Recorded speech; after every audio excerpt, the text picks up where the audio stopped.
From 2003 Media, I'm Campbell Barron, and this is The Ones Who Succeed. Welcome to the program. Ben. Campbell, how are you? Good. What's that background behind you? That's a photo I took in Iceland when I was backpacking with my dad and a bunch of our friends. Very, very cool. Look how calming. And then, and then I think we're ready to go. Do you have any questions before we start? Is there something, is one topic more interesting than the other? I think there's probably three general topic areas. There's acquired, there's Pioneer Square Labs. So today on the show, I'm thrilled to have a conversation with Ben Gilbert. Ben is an entrepreneur, podcaster, and investor, and in 2015, he started two entities. The first is Pioneer Square Labs, which is a startup studio that builds and invests in early-stage companies. And the second entity transcends the walls of startup incubation, as in 2015, Ben teamed up with a venture capitalist named David Rosenthall and launched a podcast called Acquired FM, which is a really great show that dives deep into the origin story of a company, exploring the events and strategies that brought them to where they are today. So for anyone remotely interested in company building, Acquired FM is a must listen. And I've been a big fan of Pioneer Square Labs and Acquired for a minute now. And as a result, I'm happy to say that Ben, based in Seattle, joined this program via Zoom to discuss his entry point into the world of tech, the origin story of Pioneer Square Labs, in addition to Acquired FM, and of course, Ben's views and ideologies on all things startups, entrepreneurship, company building, and everything in between. This is The Ones Who Succeed. I'm Campbell Barron. My conversation with Ben Gilbert starts now.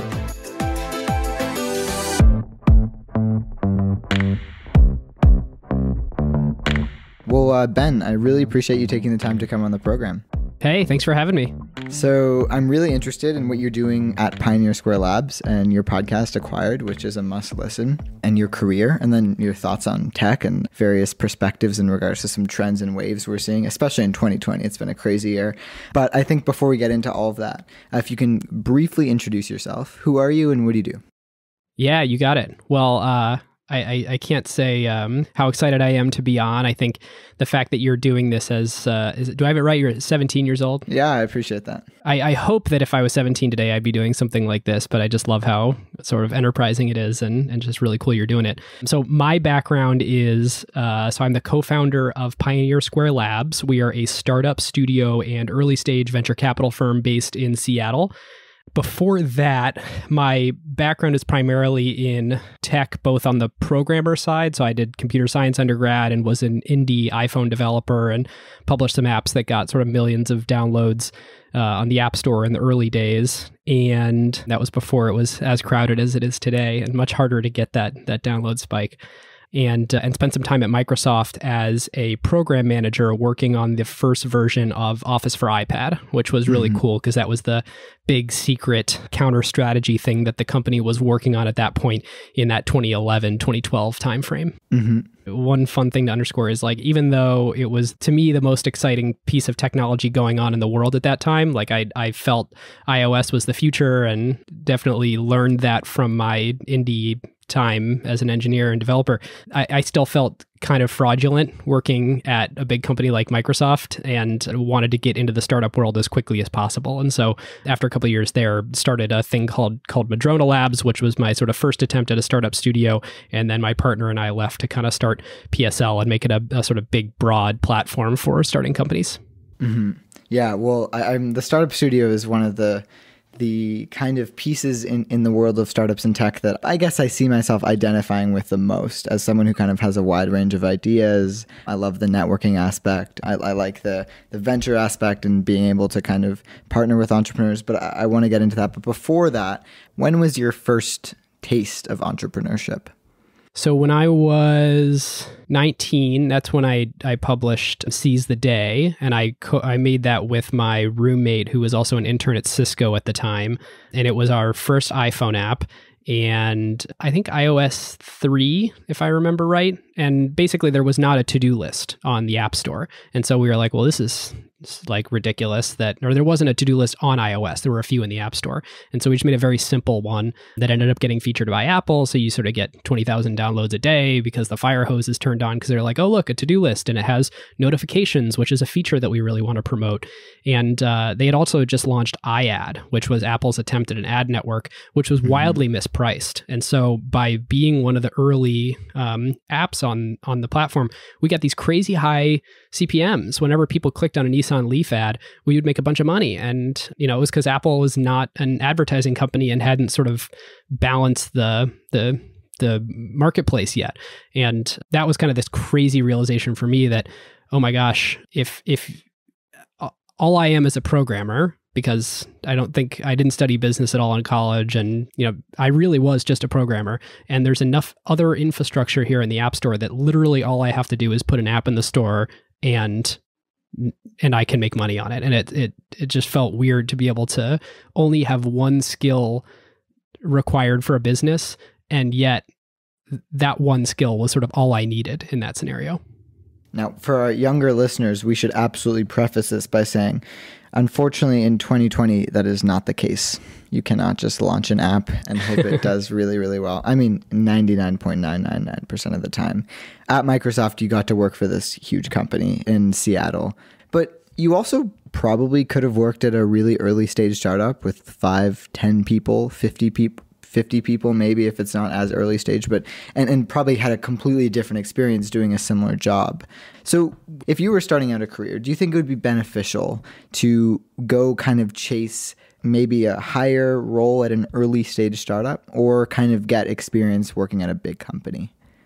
Yeah, it's a great question. Every time I get a question like this, I like to remind people about survivorship bias, which for anyone who hasn't seen the XKCD comic on it, it's best illustrated by a guy standing on stage holding a sign and giving a speech and saying, I won the lottery, and if you just keep buying tickets, you can win the lottery too. And it's a reminder that just because a person has a story and they're in a place, you're not hearing all the stories of all the people who have an identical background and aren't in that same place. So I think just worth remembering that for sort of anyone who's telling a story of their background and you're inferring something from it. But if I were to kind of take an honest assessment, knowing what I know today, of my options at that time, there was probably 2 or 3 startups I was considering joining out of college. 2 of them went bust, and one of them was Uber. And that one was the one that I was the furthest from. I was not super well networked there. It was sort of a random reach out to a buddy of mine from one of the founders. Who knows if I ever actually would have gotten the job. So it's sort of funny, like the ones that I likely would have taken were the ones that, even though they went through great, YC and things like that, didn't end up being big wins. On the other hand, at Microsoft, the biggest thing that I think I learned that is super, super useful for being in startups now is the discipline of product management. Being at Microsoft and getting the rigor of, here's how you write a spec, here's how you decide if I'm going to cut this feature, I should cut these 3 sub features because they're reliant on that feature. And it's just it was a really good training ground for stuff like that. I think there's probably shinier companies than I could have worked for at that moment in time, namely probably Google or early Facebook. But no, I think this is a great experience. And if I were to recommend to other folks in that same position, my advice is always, sure, do the big company thing, but make sure you pick the most interesting thing that you think that company is working on, and have an accountability plan to yourself to know when it's time to get out and you're only learning non-transferable skills. Because it's easy to feel like you're moving up in a big company, but actually you went from learning, 90% broadly applicable skills to now you're only learning 10% broadly applicable skills, and you're just getting really good at the machinery inside the company. Mm-hmm. Now, 2015 was a big year for you. Yeah. It's funny. This month, I'm having 2 big 5-year anniversaries in my life. One being Acquired turns 5, and 2 being Pioneer Square Labs turns 5. And I didn't really realize in hindsight that both of those things, I've never kept a job for 5 years until now, so I certainly didn't think I'd be able to keep 2 at the same time. Mm-hmm. Yeah, crazy. And Pioneer Square Labs and Acquired on their own are both doing well and are both notable accomplishments. So let's talk about Acquired first, and then we'll touch on Pioneer Square Labs, if that's okay with Great. you. So in 2015, you teamed up with a venture capitalist, or now venture capitalist. Was David a venture capitalist at the time? He was, yeah. Okay. He worked for Madrona Venture Group, and he Right. was a principal, I believe, at the time. And so he had invested in a bunch of companies and sat on some boards. Meanwhile, I worked for Madrona Labs, which was sort of a division of the firm, or a portfolio company of the firm that was in the business of creating companies for that firm to fund. And so we had this really interesting thing. We're on the same floor. We'd see each other in the hallway. We were friends, but we had two completely different jobs, where mine looked more like a founder and his looked more like a traditional VC. Mm-hmm. And so you and David on Acquired, I mean, I think is the unofficial slogan. I think when I've heard this at one point, every company has a story. Yeah. It's a really, really thorough breakdown of a company's origin story, and then an acquisition, whether that's an IPO or a straight up acquisition. And it's really interesting. I think I had to hear Jason Calacanis mention it like 3 or 4 times before I actually took a listen. And for the past month during quarantine, I've just been binging basically every episode nonstop. And so in 2015, okay, so if you look at timing wise for a wide range of things, like let's say you were going to launch a social product in 2012 on the App Store, like probably a good time to do it, right? Let's say you were going to launch a kind of Web 2.0 social website in 2006, 2007, like probably a good time to do it.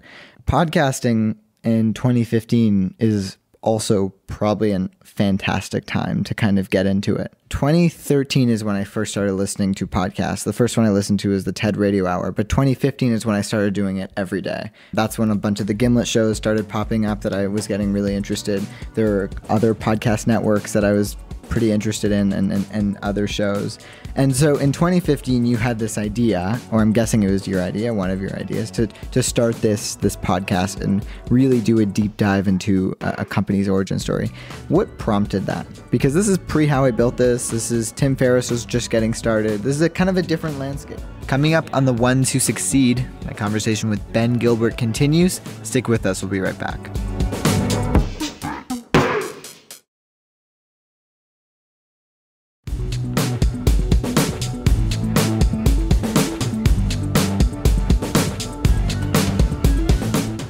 You're listening to The Ones Who Succeed in my conversation with Ben Gilbert. Welcome back to the program. I'm Campbell Barron. And so in 2015, you had this idea, or I'm guessing it was your idea, one of your ideas, to start this podcast and really do a deep dive into a company's origin story. What prompted that? Because this is pre-How I Built This. This is Tim Ferriss was just getting started. This is a kind of a different landscape. Yeah, it's a good question. There's sort of a meta point I want to make first here, which is you never really know that you're in the wave until later. I think there's a Steve Jobs quote about you can only connect the dots looking backward. You can't do it looking forward. And I don't think in 2015 it really felt like, podcasting's having a moment. We should get in on this.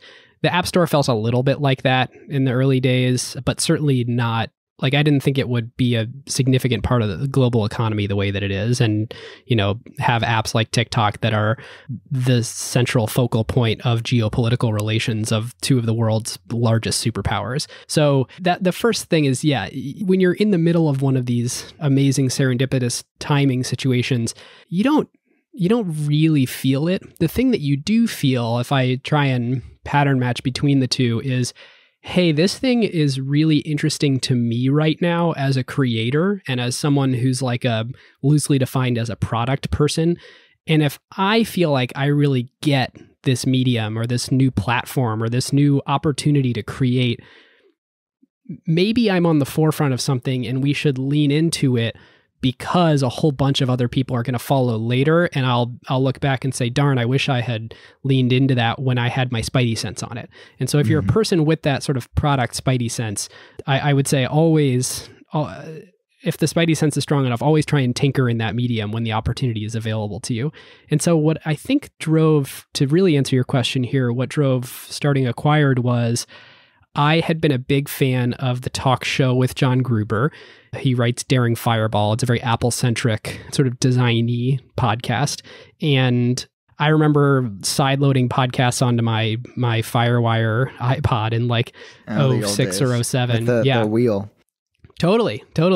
And it felt to me like, okay, this is a thing that I like to do. It's kind of a nerdy corner of the world, but enough people kind of do it now where, I always wanted to be a blogger, but I'm really slow at writing. And so it just felt like maybe this is actually a better medium for me.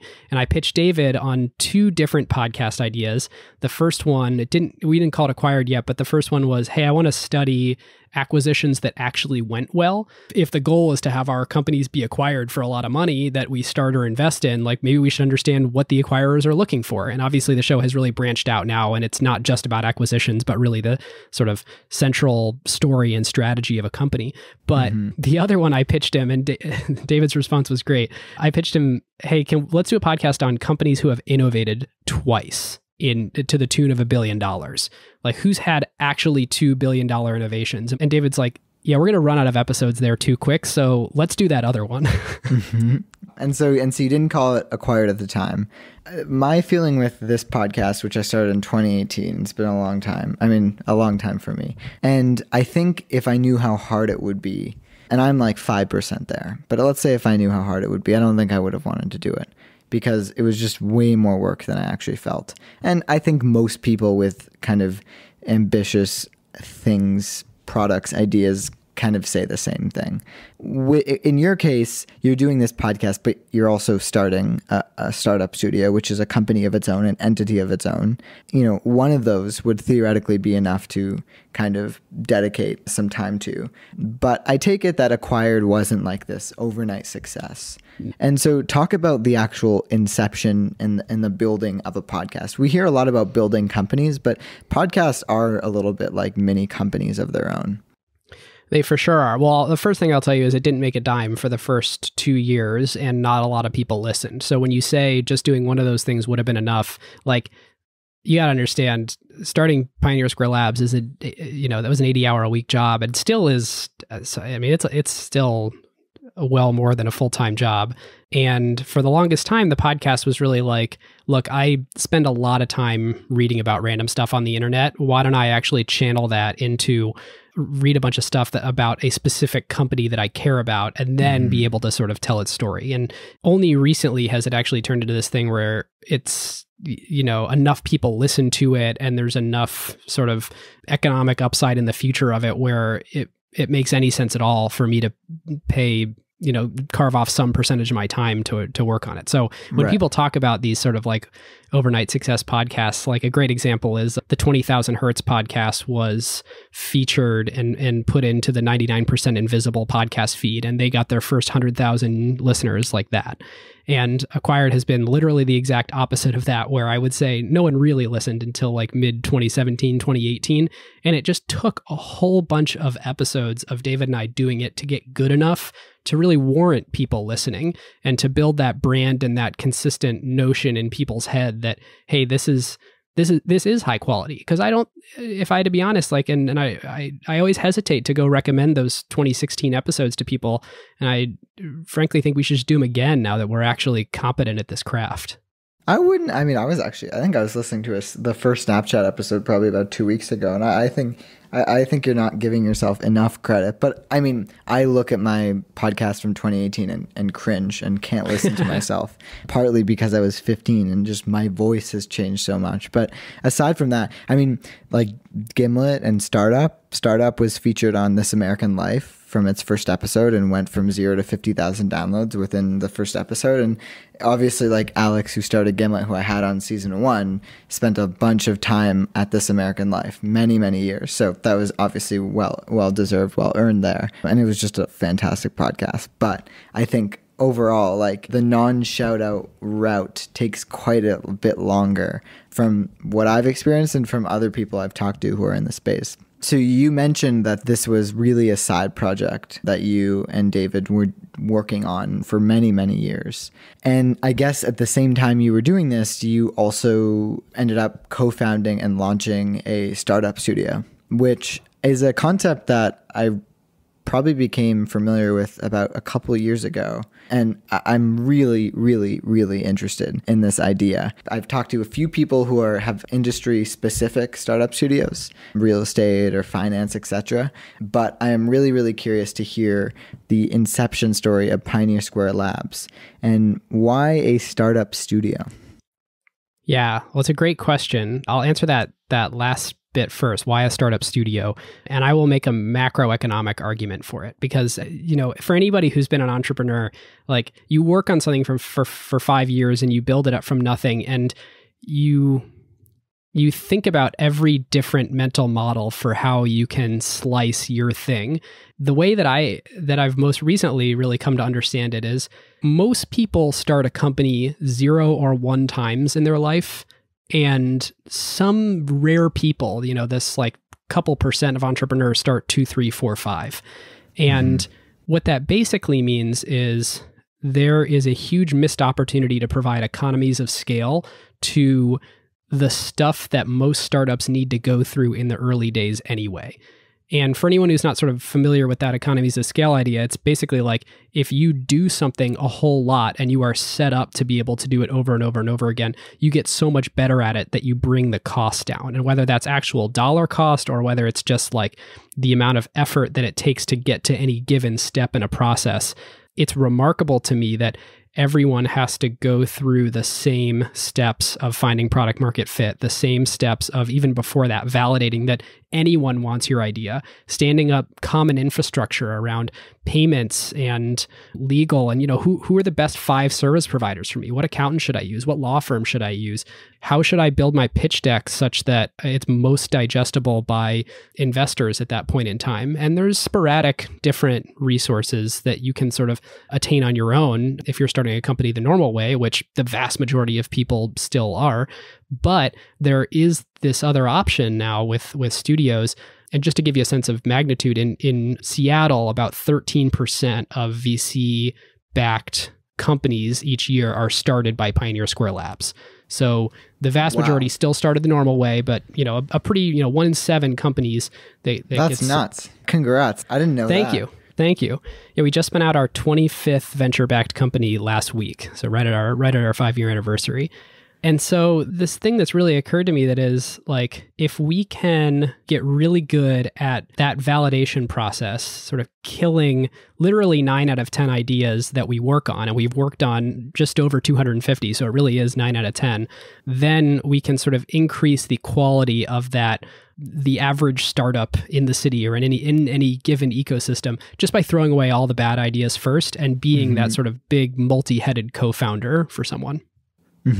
So that's super interesting. So I have a ridiculous amount of product ideas. I always have. The same reason I think there are people who are really interested in theater or, athletics or soccer and super into that and will like study plays, etc. I've been always really interested in startups from like a very young age. I was lucky I grew up listening to, I mentioned Startup by Gimlet a lot, but that was really like the first awe-inspiring moment where I realized, oh my God, you could like actually build. It was so well done. And I remember listening to that in 2014. I was young and I just kind of became really addicted to this idea of building something. But, as a result, later on, I would experiment and, I taught myself how to code pretty basic. I've probably completely lost it. But when I was 14, I could build some basic iOS apps, etc.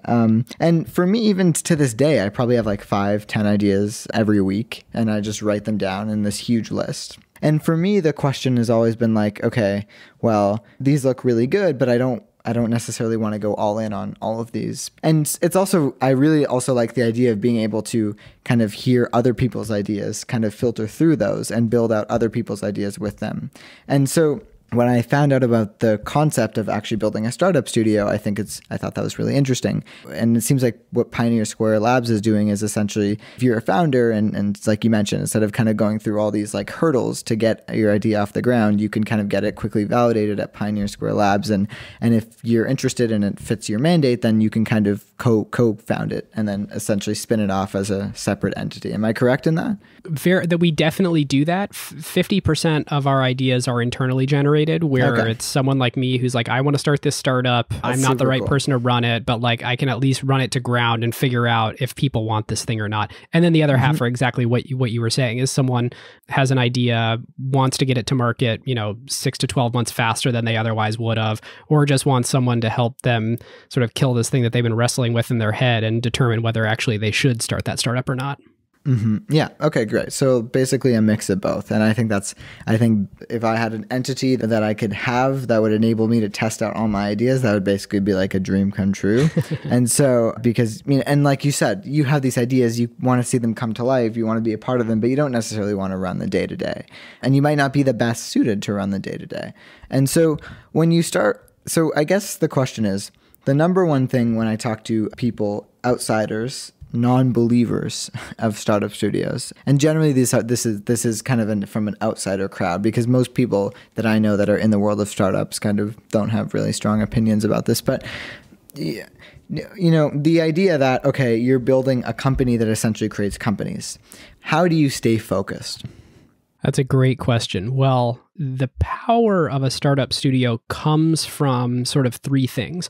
One, it's operational excellence in actually doing the work to validate an idea and build the product and determine that this is actually a thing that will work in the world. But the other two sources of power come from relationships with entrepreneurs. I don't want to sugarcoat this. The quality of a studio's ultimate outcomes is 99% reliant on the quality of the entrepreneurs that it partners with. And so it's not just about, hey, we did a really good job de-risking this idea, now let's find someone who's like a pretty good fit. It has to be like, no, this person, sure, it wasn't their idea, they are still the best person in the world to start and run this company. And that's a really, really high bar and a tough thing to do as a generalist. So I love the idea of someone who's really domain deep in something, building a network within that given industry to be able to do that. The third source of power is trusted relationships with capital providers. So after it leaves your studio, how does that thing get funded in the world? Because it's not going to be profitable right away. And it might be in a competitive industry. So it's going to need to take some money to scale. And so the way that we have decided to narrow at PSL is figuring out what sort of ideas fit really well into our process and which ones just completely blow up our process. And a great example of something that blows up our process is hardware. We just don't have the sort of cycles allocated, like the amount of time that you need and the sort of supplier relations and all of the, relationships with component providers to do hardware well. We've taken 3 runs at it. It's been expensive. We've failed every time. We don't do that anymore. We'll still invest out of our venture fund in hardware companies, but we won't start them in our studio. Similarly, there are, when you're investing in sort of pre-seed, because our companies are sort of in this pre-seed stage, right? They're the founding stage. They're the earliest you could possibly be in a company. B2B tends to be easier to de-risk than B2C companies, because you could always go to an enterprise buyer and say, will you pay money to solve this problem? And they're going to tell you yes or no. And if they tell you yes, like, you put a contract in front of them and say, I'm going to deliver this product to you in 6 months, sign here on this non-binding letter of intent that like you're willing, you intend to pay me money for this. And people gulp and sign it, or they don't. And you get really good signal on whether that's validated or not. You can sort of do this in consumer land. We launched a company called Gemma, which is a shampoo company where people subscribe to get shampoo that's tailored to them over the internet, sort of a direct consumer subscription shampoo company. Cool. It's great. I use it every day. I hope you think my hair looks nice. You can validate that sort of thing, these sort of transactional consumer businesses. We have tried a few times to validate non-transactional consumer businesses. So think consumer social or gaming. Those are really hard in a studio context. And so that's another example of where we narrowed is there's got to be a really compelling reason for us to go run at one of those opportunities rather than a B2B SaaS or a marketplace or a consumer transactional business, because we know that there's just way, way, way more risk involved and probably more cycle time and dollars to get that across the finish line. You spent time, like we mentioned at the top of the show, at Microsoft and just in the world of tech. And when you grow up, if you're interested in the world of tech, the furthest you might reach is I'm gonna run a company, I'm gonna build a company, I'm gonna become an entrepreneur. You're not necessarily in kindergarten writing on your piece of paper, I'm going to run a startup studio that's focusing on B2B. And I think the idea of entrepreneurship is, for better or for worse, romantic, especially now. But the idea of starting a startup studio, I think it's obviously less common, and it's kind of a different game. What incentivized you, or what pulled you into the idea of starting Pioneer Square Labs? I'm sure you had other ideas. Why didn't you kind of decide to go a more traditional route and try to get venture funding? I bet you David would have cut you a check. So why didn't you kind of decide to do that? Well, coming up on the program, I continue my conversation with Ben Gilbert. The Ones Who Succeed. We'll be right back after this. Stick with us.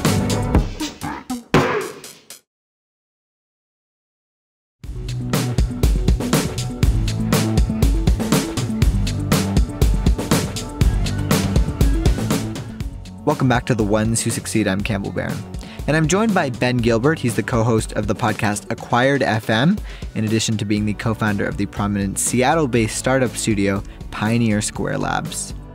What pulled you into the idea of starting Pioneer Square Labs? I'm sure you had other ideas. Why didn't you kind of decide to go a more traditional route and try to get venture funding? I bet you David would have cut you a check. So why didn't you kind of decide to do that? Well, I wish I had an answer for you here, and I probably have some answers that are made more sense for me at the time, and why I saw this opportunity and why I experienced this pain point. A lot of it comes down to people. And I think a thing that I've learned in my relatively short career so far, I'm 31, is what matters the most in terms of not only quality of life, but outcomes of what you're able to accomplish is the relationships you have with the people that you work with and surrounding yourself with A players. And for me, so when I was working at Microsoft on the side, I was running a bunch of startup weekends, and that was my way to participate in the startup community. And I was introduced to a guy named Greg Gottesman, who was a board member of Startup Weekend. He was really involved. He would pitch ideas. He actually pitched the idea and started Rover.com at a startup weekend, which is now a billion-dollar company. And so Greg was this superhero to me, and I'd get to meet with him every few months as sort of a mentor. And he was a partner at Madrona, and he called me one day and said, "Hey, I need some scrappy builder to come work on concepts with me in this little, startup lab that I'm thinking about as a part of this firm. You've built 2 different products that you've tried to pitch us for VC funding, and we've turned you down both times in the last 6 months, but you're really scrappy and you build a lot of stuff, and I could use someone like that in this new team that we're starting." And so to me, it was like a no-brainer to go and work with him there. And it was a very similar story in PSL. I mean, Greg had this idea that you could really blow out the startup studio into a platform where you do 5 companies concurrently with a bunch of engineers and designers. And, when Greg said, "Hey, I'd like to do this with you," it was, again, a no-brainer of how could I not work with him? Mm-hmm. So it was almost, you saw the playbook before you started PSL, and yeah. it was familiar. If you weren't kind of exposed to that environment, you might not have been as interested in kind of venturing out into the wild west of the world of startup studios. Well, and it was unproven. I mean, this wasn't a thing. It's kind of like calling YC one of many accelerators. It's like when YC was starting, like that, just like the word accelerator, I don't even know if that was a thing. And right. Of course, there's many people who have done incubation before us, and there are people who have done it in similar ways. You look at BetaWorks or Idealab sort of from up to a decade before us. But I have a lot of calls probably weekly now with someone that's like, I'm starting a startup studio or thinking about joining a startup studio. And that is a completely foreign concept. Right. Interesting.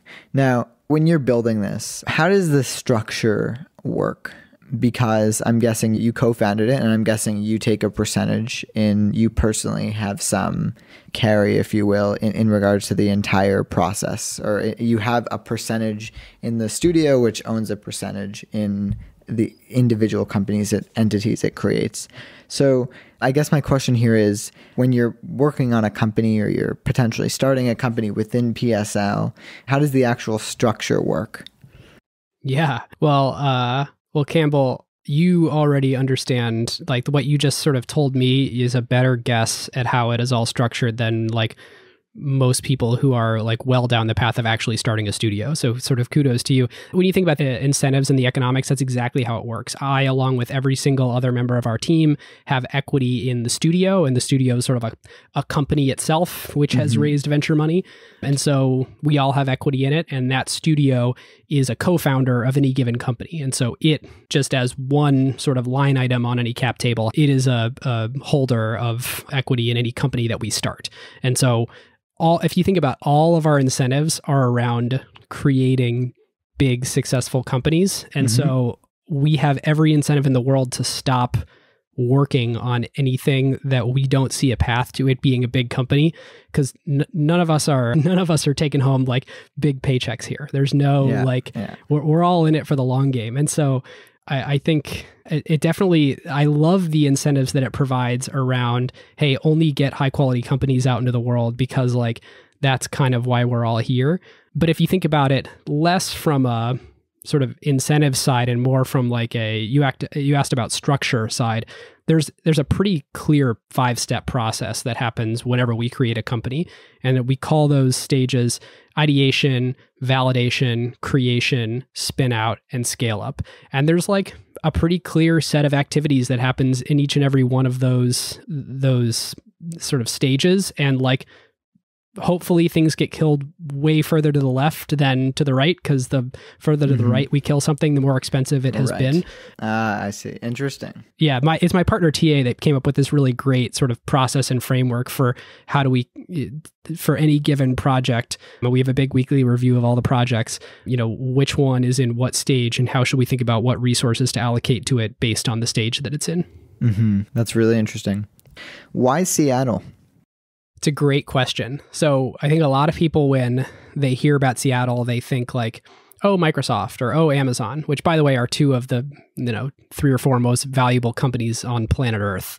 So like it's been known as a big company town for a while, but if you're going to be a big company town, having 2 of the most valuable companies and tech companies on the planet, it's a pretty good company town to be in. I think the overlooked thing is how it has for years been translating to new startup opportunities. So I just did some analysis based on data from a buddy of mine, Dan Lee, who writes the DL newsletter. If you're interested in Pacific Northwest tech, he writes a great newsletter on it. And on average, 1.5 unicorns are founded in Seattle every year.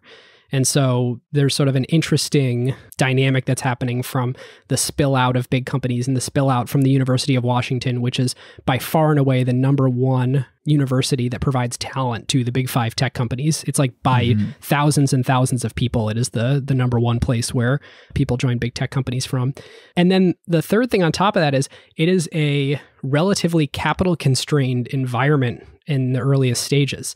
And that's not something to be proud of. That's something to fix. But what it does do, if you're an investor or a startup studio person who is, trying to create more companies and lower the barrier to people creating companies in a region, like not only do we have the biggest tech companies in the world, and not only do we have the top university in the world that provides tech talent to these companies, we're also like way underfunded for early stage capital relative to other cities who have sort of similar output of startup value. And so it's sort of this trifecta of like all of the conditions are right to have huge opportunity here, and the quality of life is like incredibly unbeatable. Like it's crazy to be able to ski and hike and do all this too. Before we wrap up here, I have a couple questions or discussion points, if you will, in regards to consumer products. So here's the thing. So there are people I've had on this podcast who believe that the social products like Twitter, Snapchat, Instagram are so dominant that there is really no room for another unicorn mobile social product in 2020. And this is kind of falls into the greater theme, which is, like you mentioned at the top of the show, you were a quote unquote indie developer right at the beginning of the App Store. And as a result, you kind of got to harness this crazy wave, which honestly, if I can go back in time, like that's probably the wave that I wish I was able to surf. But if you look at kind of now, there really hasn't been a ridiculous success breakout consumer social product in quite a while. And so what are your thoughts on this idea? Where do you fall in this spectrum? Is the golden age of the App Store behind us? That's such a good question. So I have two thoughts on this. The first one is I'm going to summarize / bastardize a segment of Eugene Wei's fantastic blog post, Status as a Service. And he had this insight, which I think is really just sharp, that a social network can come into existence when there is a mechanic on that social network that allows a large number of people to create something that they otherwise would not be able to create. And there is a spread between people who are good at the platform and people that are bad at the platform and everyone in between. And when you think about it, like if Instagram made every single photo look like a 10 out of 10, then it wouldn't have been that cool because there's no competition. But what Instagram did do is they made it for people who weren't photographers to create anywhere from 1 out of 10 to 10 out of 10 photos. And so there actually did become this interesting mechanic of like, I can rise above the rest on this platform. And TikTok is a very similar example of that. I think it would be foolish to say that there's not going to be another dominant social platform. I think that it is harder than ever to compete. I think it is harder than ever to compete on the App Store specifically. But I do think that clever people will keep coming up with compelling mechanics that enable people's creativity to thrive in new formats. My second comment on that is that I think there's been 3 sort of trillion-dollar technology waves or multi-trillion-dollar technology waves in the last several decades. There was obviously the App Store we've been talking about, the web before that, and the advent of the PC in the mid-'80s. And I don't know what the next one will be, but the important thing to understand about all 3 of those is that it created value specifically for consumers. And when people talk about, oh, I think the next wave is going to be machine learning, or I think the next sort of wave like that is going to be X, Y, or Z, I think the important way to decide for yourself if you agree with that is, do I see a clear path to that thing becoming a platform, whether it's owned by one company or several companies or completely distributed like crypto, that directly enables consumer behavior to meaningfully change and get 10x better in some capacity. And, for a while I was thinking it was going to be sort of consumer audio or AR. God, and I think literally touched on every point I was about to follow up with. So keep going. Yeah.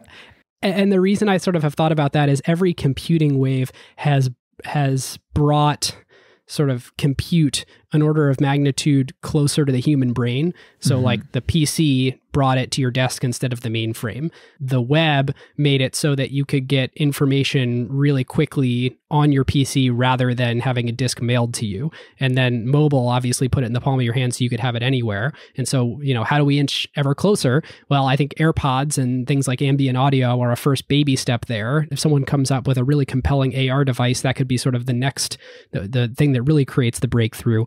But I think the important thing to consider is even if someone nails ambient AR and audio, they have to, in order for it really to be this multi-trillion-dollar technology wave, it has to be a platform in the way that the App Store was or the web was that enables this sort of creativity of the masses to bloom and profit on top of it. If you were going to start a company today, one company, not 5 or 10 or 25, separated from Pioneer Square Labs, what waves, industries, trends excite you? I think one of the most important things going on right now is creators as brands. And I think that the direct-to-consumer wave and the creator wave are actually the same thing. And I think that I'm going to disappoint you because I'm not going to be specific here, mostly because I don't have perfectly formed thoughts on it yet. But I think figuring out the ways to create business models underneath of creators who have consumer attention that isn't just advertising or isn't just direct subscription, but adapting every other business model to be under the umbrella of these creator empires, I think there really is something to that. Blake Robbins at Ludlow Ventures has a bunch of really interesting ideas on this, and we had a long discussion about it. Blake's like one of the smartest people on the internet. He's pretty cool. All right, my last question here.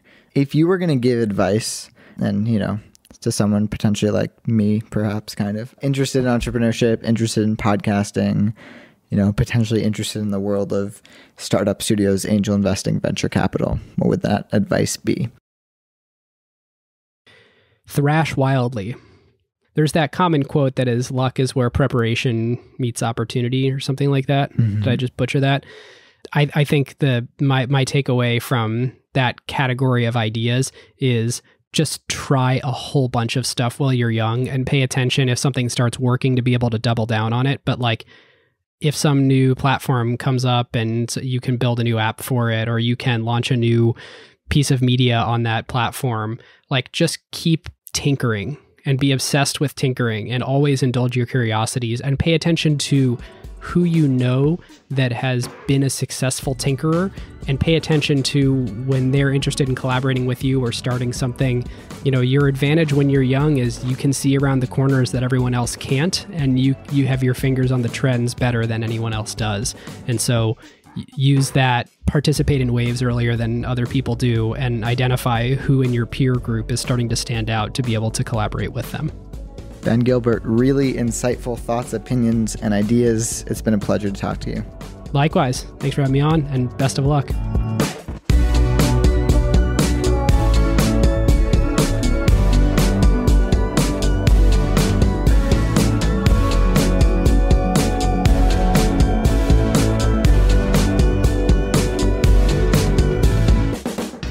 That's Ben Gilbert, one of the ones who succeed. Thanks for listening. If you enjoyed the show, it would be amazing if you could leave us a review on Apple Podcasts. That really helps us out. Or why not tell a friend? That also helps new listeners discover the show. I really appreciate it. If you want to see clips from the show and stay up to date with what I'm working on, you can follow me on Twitter and Instagram at Campbell J. Barron. And my YouTube channel is my name, Campbell Barron. You've made it to the end of the show. Thanks for listening. I'm your host, Campbell Barron, and I'll be back in no time.